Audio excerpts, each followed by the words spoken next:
خیبر پختونخوا میں بلدیاتی نمائندوں کی آئینی مدت ختم 4 سالہ آئینی مدت ختم ہوتے ہی صوبے میں آئینی طور پر بلدیاتی نظام تحلیل صوبے میں متبادل نظام کے بارے میں کوئی فیصلہ نہ کیا جا سکا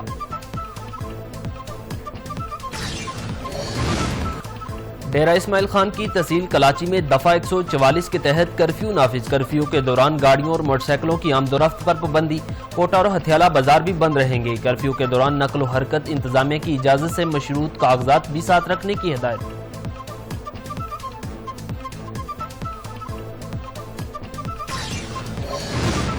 آپریشن غضب للحق میں پسپائی کے بعد افغان حکومت بکلاہٹ کا شکار بجوڑ میں توپ خانے مارٹر فائر کے ذریعے شہری آبادی پر جان بوجھ کر حملہ 4 شہری شہید 5 سالہ بچہ شدید زخمی ہوا مقامی آبادی کی افغان طالبان حکومت کے بزدلانہ فعل کی شدید مذمت دہشت گردوں کی پشت پناہی اور افغان سیاسی قیادت کی بڑھتی ہوئی مزاحمت میں شدت طالبان رجیم کے خلاف افغان رہنما کھل کر آواز اٹھانے لگے سابق نائب صدر افغانستان سرور دانش نے کہا طالبان رجیم نہ صرف امن قائم کرنے میں ناکام ہے بلکہ دہشت گرد گروہوں کی پشت پناہی سے افغانستان پر بیرونی جارحیت کی راہ کھول دی ہے اگر افغانستان سب کے لیے نہیں ہوگا تو پھر کسی کے لیے نہیں ہوگا نیشنل اسلامک موومنٹ کے سربراہ عبدالرشید کی بھی طالبان رجیم پر کڑی تنقید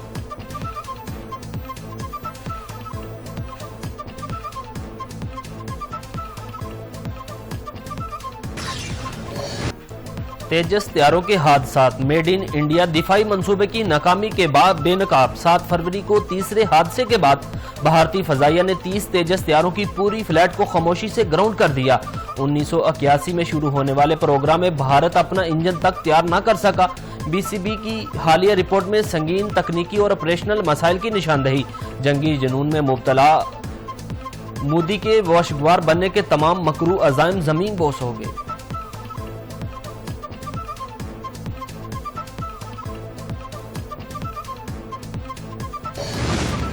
امریکہ اور اسرائیل کے ایران اور لبنان پر حملے 16ویں روز میں داخل جرمنی میں اسرائیلی فضائی حملے کے نتیجے میں 5 افراد جاں بحق 6 زخمی ہوئے اب تک 1450 ایرانی اور 850 سے زائد لبنانی شہید ہوئے شہداء میں بڑی تعداد میں بچے اور عورتیں شامل ہیں ہزاروں افراد زخمی ہو چکے ہیں ایران میں 36,000 رہائشی عمارتوں کو نشانہ بنایا گیا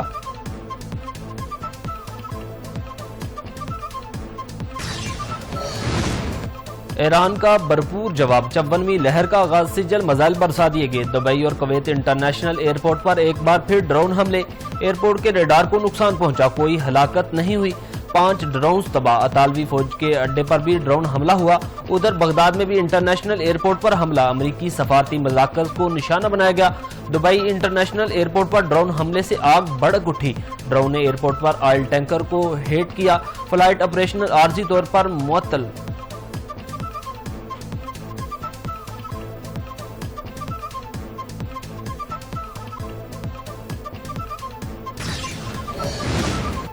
ایران نے کسی سے مذاکرات کے لیے رابطہ نہیں کیا ہم سعودی عرب پر حملوں میں ملوث نہیں ایرانی وزیر خارجہ عباس اراغچی نے ٹرمپ کا دعویٰ رد کر دیا کہا امریکہ لوکس ڈرون ایرانی ڈرون شاہد کی نقل وہی عرب ممالک کو نشانہ بنا رہے ہیں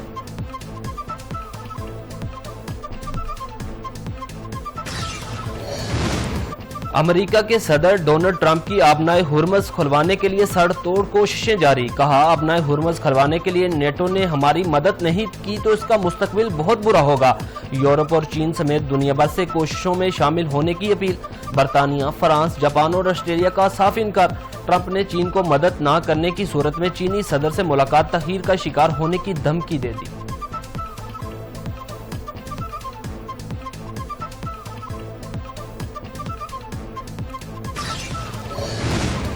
ٹرمپ نے کہا تھا کہ ایرانی بحریہ ختم ہو گئی ہے اگر ایرانی بحریہ ختم ہو چکی ہے تو صدر ٹرمپ ہمت دکھائیں ترجمان ایرانی پاسداران انقلاب نے کہا ابھی وہ میزائل استعمال نہیں ہوئے جو 2025 میں تیار کیے تھے جون 2025 کے بعد تیار میزائل تو ابھی تک سامنے نہیں لائے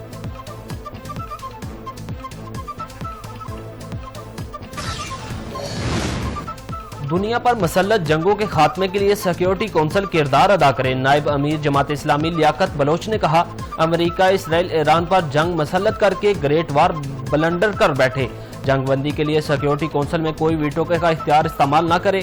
پاک افغان کشیدگی اور جنگی حالات کو روکنے کے لیے چین کا کردار اہم ہوگا۔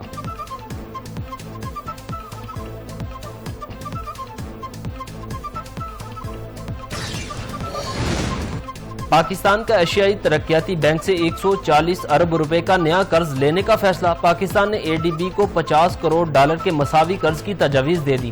وزارت خزانہ حکام کے مطابق مجوزہ قرض کا بنیادی مقصد سرکاری پنشن نظام میں اصلاحات لانا ہے۔ وفاقی حکومت کا سالانہ پنشن بل 1055 ارب روپے تک پہنچ گیا۔ دستاویزات کے مطابق سرکاری اداروں کے لیے تربیت اور آگاہی پروگرام شروع کیا جائے گا۔ پنشن نظام میں گورننس اور نگرانی کا نظام مضبوط بنانے کی تجویز۔ نئی اصلاحات سے مستقبل کے مالی بوجھ میں کمی متوقع۔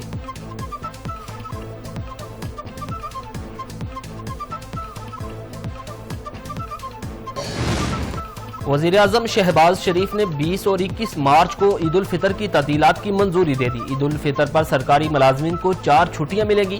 22 مارچ کو اتوار اور 23 مارچ کو یوم پاکستان کی بھی سرکاری چھٹی ہوگی۔ وزیر اعظم کی منظوری سے کابینہ ڈویژن نے عید کی تعطیلات کا نوٹیفیکیشن جاری کر دیا۔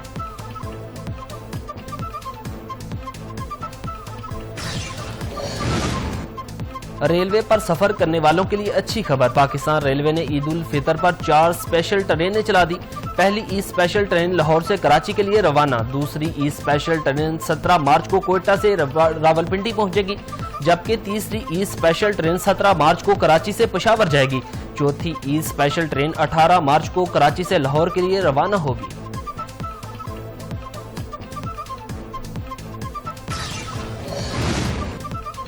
عید قریب آتے ہی بازاروں میں گہما گہمی بڑھ گئی۔ کسی کو کپڑوں کی سلائی کی فکر تو کوئی جوتوں کی خریداری میں مصروف۔ گھر میں بیٹھی خواتین نے بھی بناؤ سنگار کے لیے مارکیٹس کا رخ کر لیا۔ بچے، خواتین اور نوجوان عید کی تیاریوں میں بھرپور انداز میں مصروف۔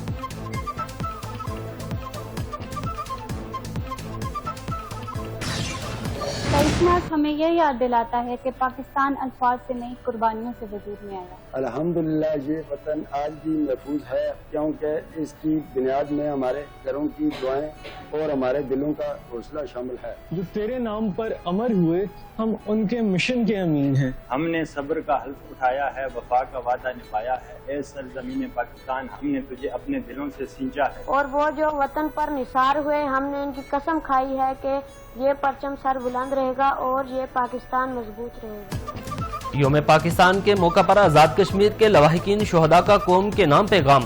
شہداء کی عظیم قربانیوں کو خراج عقیدت پیش کیا۔ لواحقین شہداء نے کہا، الحمدللہ پاکستان آج بھی محفوظ ہے، کیونکہ اس کا بنیادی قوم کی دعائیں، حوصلہ اور شہداء کی لازوال قربانیاں شامل ہیں۔ ہم نے صبر کا عہد اور پاکستان کے ساتھ وفاداری نبھانے کا حلف اٹھا رکھا ہے۔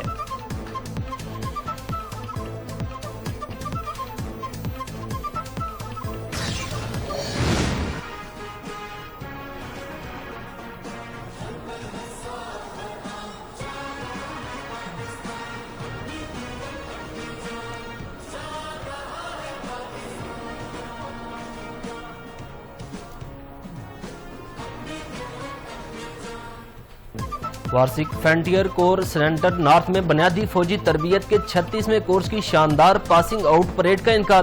1350 ریکروٹس نے کامیابی کے ساتھ اپنی تربیت مکمل کی۔ 500 جوانوں کی اسپیشل آپریشنل فورس میں شمولیت اختیار۔ فرنٹیئر کور کے 29ویں چاقو چبند نوجوانوں کا 15 منٹ تک 3x3 رائفل کے ساتھ انتہائی اعلیٰ مہارت اور شاندار پیشہ ورانہ صلاحیتوں کا مظاہرہ۔ آئی جی ایف سی نارتھ کا پریڈ کا معائنہ تربیت کے دوران شاندار کارکردگی دکھانے والے ریکروٹس کو شیلڈ اور اعزازی شمشیر سے نوازا۔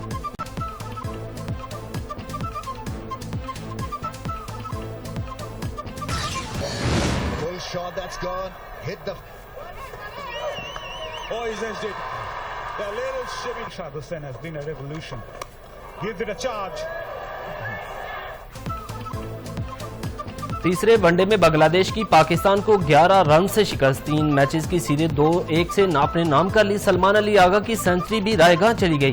291 رنز کے ہدف کے توقع میں قومی ٹیم 279 رنز بنا سکی۔ سلمان علی آغا نے 106 رنز کی اننگز کھیلی۔ سعد مسعود 38، عبدالسمد 34 اور غازی غوری نے 29 رنز بنائے۔